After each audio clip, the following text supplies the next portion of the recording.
அன்புக்குரிய சகோதரர்களே, 2 தினங்களுக்கு முன்பாக ஜூன் 26ஆம் தேதி உலக போதை ஒழிப்பு தினம் கொண்டாடப்பட்டதையும், அந்த போதை ஒழிப்பு தினத்தை கொண்டாடக்கூடிய விதத்தில் பல பகுதிகளில் போதை விழிப்புணர்வு பேரணி நடைபெற்றதையும், போதை ஒழிப்பு தின கருத்தரங்கங்கள் நடைபெற்றதையும் பரவலாக அனைத்து பத்திரிகைகளையும் நேற்று முன்றைய தினம் செய்திகளையும் நீங்க படித்திருப்பீர்கள்.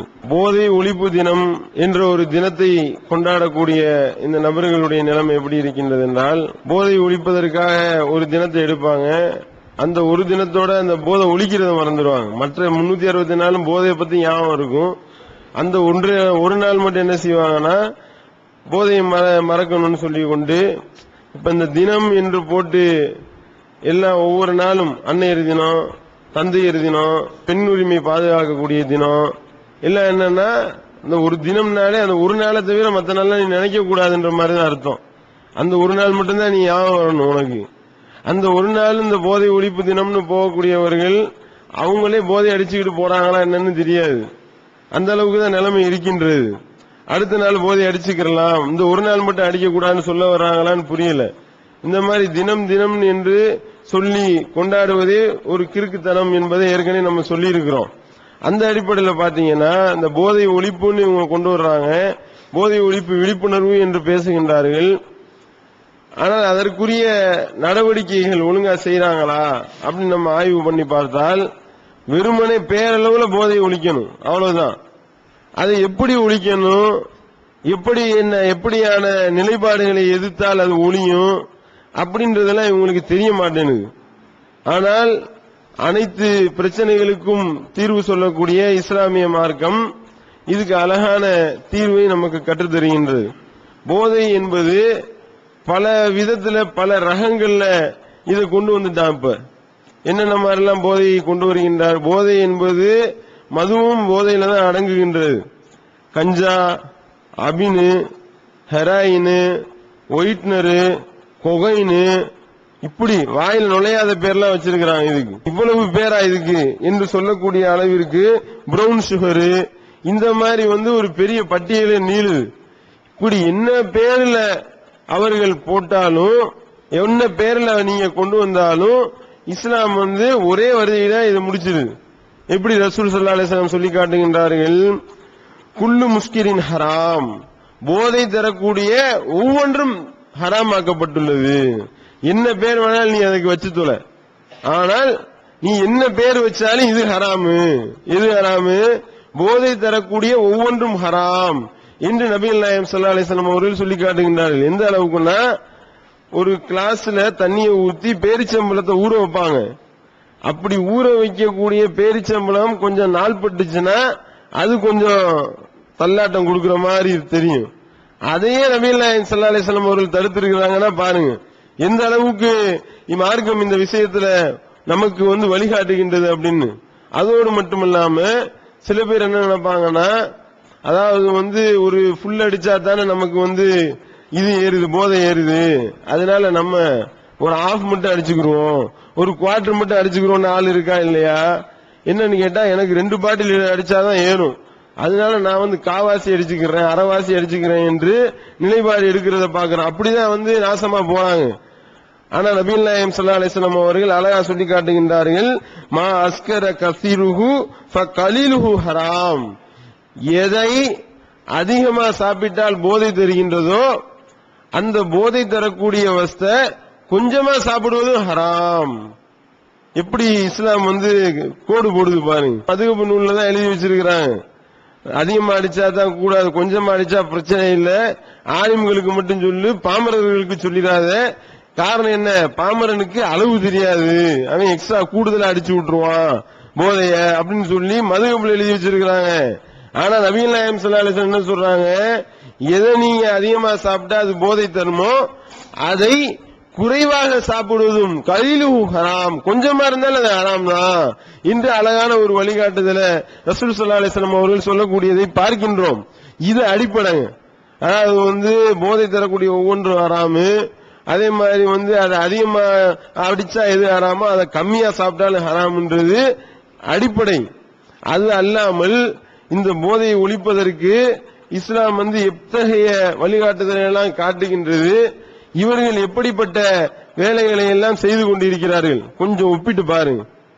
போதையை ஒழிக்கணும், மதுவை ஒழிக்கணும் அப்படின்னு சொல்லிக்கொண்டு என்ன பிரச்சாரம், போதையை ஒழிக்க என்ன பிரச்சாரம் அப்படின்னா, குடியை கெடுக்கும் அந்த பாட்டில் மேலே எழுதி ஒட்டு, அதனால குடி ஒழிஞ்சிருமா? குடியை கெடுக்கும்னா குடின்னு மட்டும்தான் அவனுக்கு தெரியும். குடிக்காம இருக்கிறவனுக்கு குடி அப்படின்னு தான் அவன் படிப்பான். அவனுக்கு அந்த கெடுக்கும்ன்றதெல்லாம் அவனுடைய கண்ணுக்கு தெரியாது. அதான் அந்த போர்டு ஒண்ணு வச்சாங்களாம், குடியை கெடுக்கும் போர்டு போடணுமா இல்லையா? குடின்னு மட்டும் 2 பெரிய எழுத்தா எழுதிட்டு எய்க்கு எடுக்கும்ன்றதை கீழே சிறுசா எழுதி விட்டாங்க. அந்த மாதிரிதான் இங்க நிலைமை போய் கொண்டிருக்கின்றது. அதோடு மட்டும் இல்லாம அவனுக்கு போய் பிரச்சாரம் பண்ணா, தண்ணி அடித்து கொண்டு தள்ளாடி கொண்டு இருக்கிறவனுக்கு பாட்டில உள்ள எழுத்து தெரியுமா? அவனுக்கு பாட்டிலே தெரியாது. அவனுக்கு பாட்டில உள்ள எழுத்து எப்படி தெரியும்? அப்ப இதையெல்லாம் சிந்திக்க மறுக்கின்றார்கள். அதோடு மட்டும் இல்லாம மத்திய அரசாங்கம் சட்டம் கொண்டு வராங்க, போதை ஒழிக்கிறதுல நாங்க ரொம்ப ஸ்ட்ரிக்டா இருப்போமாக்கும். என்னங்க ஸ்ட்ரிக்டா இருக்க போறீங்க அப்படின்னு கேட்டா, இந்த ஜனவரி 1ஆம் தேதியில இருந்து போட்டாங்க. ஜனவரி 1ஆம் தேதியில இருந்து இந்த மாதிரி குடிக்கிற கட்டம்லாம் வந்துச்சுன்னா கீழே எச்சரிக்கை போடணும், குடிப்பழக்கம் உடல் நலத்திற்கு தீங்கு அப்படின்னு ஸ்க்ரோலிங் போட்டா அவன பாப்பானா? யாரு பாப்பா? அப்ப இந்த மாதிரியான நிலைப்பாடுகள் எடுக்கிறத பாக்குறோம். புகையிலை பொருட்களுக்கு மேல மண்டை ஓட போடுங்க, உடனே இவர்கள் எல்லாம் எதிர்க்கிறாங்க. மண்டை ஓடு போட்டா எங்களுக்கு விக்காது, மக்கள் எல்லாம் பயந்துருவாங்க, எல்லாமே ஃபார்மாலிட்டி தான். அப்ப இப்படி மக்களை இயக்கக்கூடிய வேலையை பாக்குறோம். ஆனா இஸ்லாம் என்ன சொல்றது தெரியுமா? மதுன்ற ஒரு பொருள் ஹராம்னா டோட்டலா அது அனைத்தும் தடை செய்யப்படுகின்றது. எப்படி தடை செய்யப்படுது?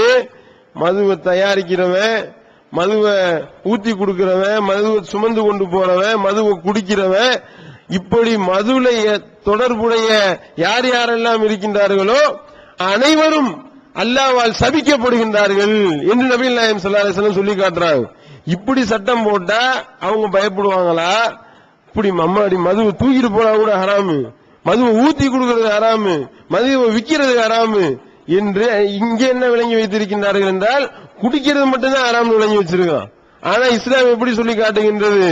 அதுக்கு ஒத்துழைப்பதும் மார்க்கத்தில் தடுக்கப்பட்டிருக்கின்றது. அதுக்கு ஒத்துழைப்பு கொடுக்கிறவனையும் அல்லாஹ் சபிக்கின்றான் என்று நபிகள் நாயகம் ஸல்லல்லாஹு அலைஹி வஸல்லம் அவர்கள் சொல்லக்கூடிய செய்தியை பார்க்கின்றோம்.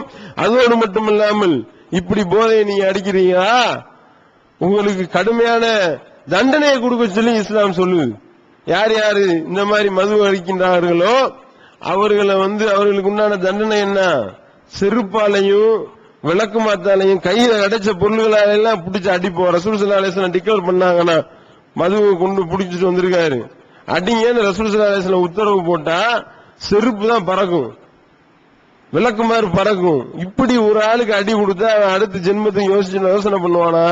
குடிக்கிறத பத்தி யோசிப்பானா? போதை மறுவாழ்வு மையம்னு வச்சிருக்கிறாங்க. என்ன நடக்குதுன்னு தெரியும்ல, போதையில இருந்து எப்படி மக்களை மீட்டெடுக்கிறாங்கன்னு. உள்ள கூட்டிட்டு போய் செம கவனிப்பு, அடிச்சு பின்னி எடுத்துறது. அதுக்கு அடுத்து அவன் பாட்டியில பார்த்தாலே அடிதான் அவனுக்கு ஞாபகம். அடி ஞாபகம் வந்தா குடிப்பானா?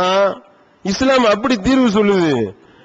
என்ன செஞ்சுட்டாங்கன்னா, ஒரு மாசத்துக்கு முன்னாடி ரொம்ப அடிச்சு விட்டாங்க. ஒரு ஆள் காலி, அங்கேயே மறுவாழ்வு மையத்துல ஒரு ஆள் சாகக்கூடிய அளவுக்கு அடிச்சிருக்காங்க.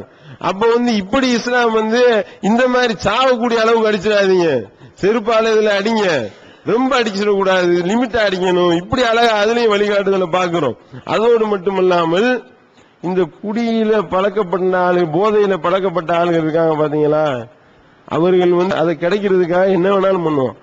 அவனுக்கு அதை அடிமையாகி அவனுக்கு உலகத்தில் உள்ள எதுவுமே தெரியாது. அந்த பாட்டில் அந்த கஞ்சா அபின் மட்டும்தான் தெரியும். அதுக்காகத்தான் அந்த அபின் உபின் கஞ்சா அடிச்சு பழக்கப்பட்டவனுக்கு என்ன சொன்னாலும் செய்வான்.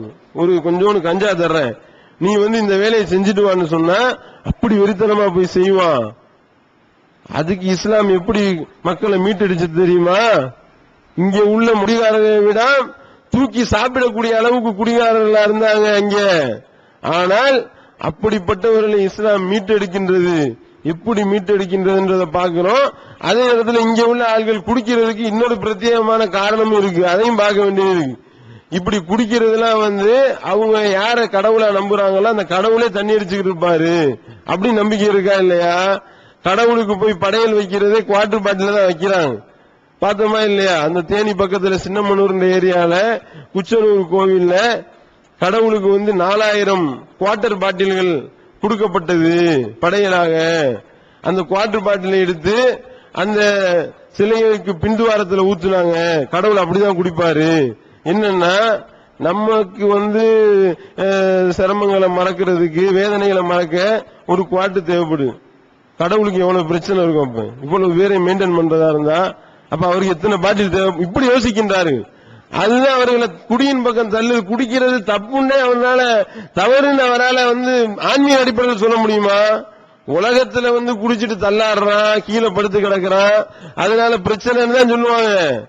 ஆன்மீக அடிப்படையில் மது ஹராம்னு யாரும் சொல்ல மாட்டாங்க. எந்த மதமும் அப்படி சொல்லாது. கிறிஸ்தவ மதத்தில் எடுத்துக்கொண்டீர்களே, ஆனால் இயேசு செய்த முதல் அற்புதமே என்ன?